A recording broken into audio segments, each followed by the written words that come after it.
पंछी बोला, 4 पहर। पुराने समय की बात है। एक राजा था। वह बड़ा समझदार था और हर नई बात को जानने को इच्छुक रहता था। उसके महल के आंगन में एक बकोली का पेड़ था। रात को रोज नियम से एक पक्षी उस पेड़ पर आकर बैठता और रात के चारों पहरों के लिए अलग अलग 4 तरह की बातें कहा करता। पहले पहर में कहता, किस मुख दूध पिलाऊं, किस मुख दूध पिलाऊं। दूसरा पहर लगते बोलता, ऐसा कहूँ न दीख, ऐसा कहूँ न दीख। जब तीसरा पहर आता तो कहने लगता, अब हम करबू का, अब हम करबू का। जब चौथा पहर शुरू होता तो वह कहता, सब बम्मन मर जाए, सब बम्मन मर जाए। राजा रोज रात को जागकर पक्षी के मुख से चारों पहरों की 4 अलग अलग बातें सुनता। सोचता पक्षी क्या कहता है, पर उसकी समझ में कुछ नहीं आता। राजा की चिंता बढ़ती गई। जब वह उसका अर्थ निकालने में असफल रहा तो हार कर उसने अपने पुरोहित को बुलाया, उसे सब हाल सुनाया और उससे पक्षी के प्रश्नों का उत्तर पूछा। पुरोहित भी एक साथ उत्तर नहीं दे सका। उसने कुछ समय की मोहलत मांगी और चिंतित होकर घर चला आया।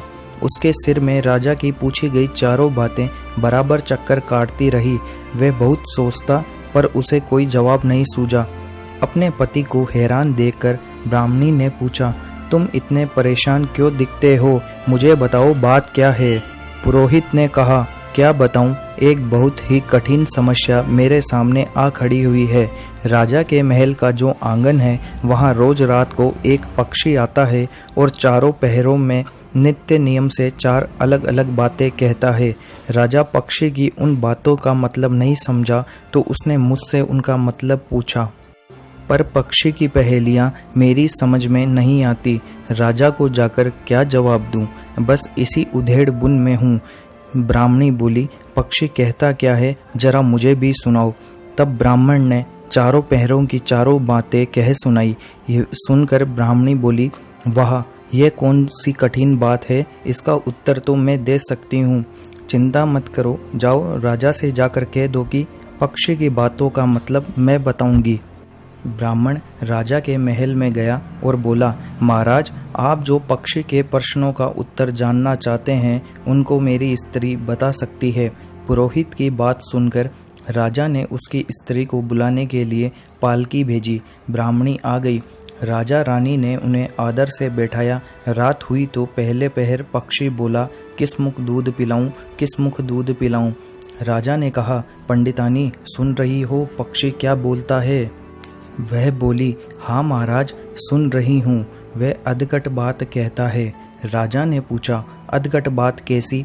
पंडितानी ने उत्तर दिया, राजन सुनो, पूरी बात इस प्रकार है। लंका में रावण भयो, 20 भुजा 10 शीश। माताओं की जा कहे, किस मुख दूध पिलाऊं, किस मुख दूध पिलाऊं। लंका में रावण ने जन्म लिया है, उसकी 20 भुजाएं हैं और 10 शीश हैं। उसकी माता कहती है कि उसके कौन से मुख से उसे दूध पिलाऊं। राजा बोला, बहुत ठीक, बहुत ठीक, तुमने सही अर्थ लगा लिया। दूसरा पहर हुआ तो पक्षी कहने लगा, ऐसो कहूँ न दीख, ऐसो कहूँ न दीख।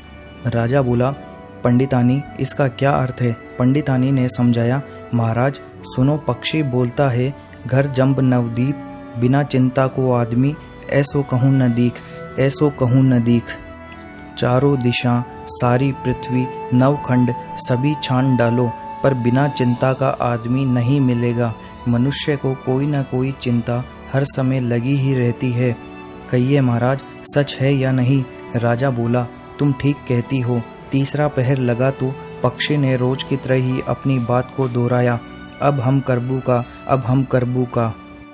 ब्राह्मणी राजा से बोली, महाराज इसका मर्म भी मैं आपको बतला देती हूँ, सुनिए।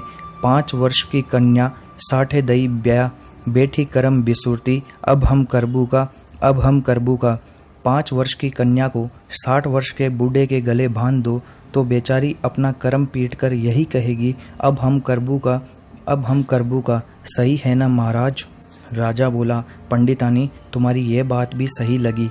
चौथा पहर हुआ तो पक्षी ने चोंच खोली, सब बम्मन मर जाए, सब बम्मन मर जाए।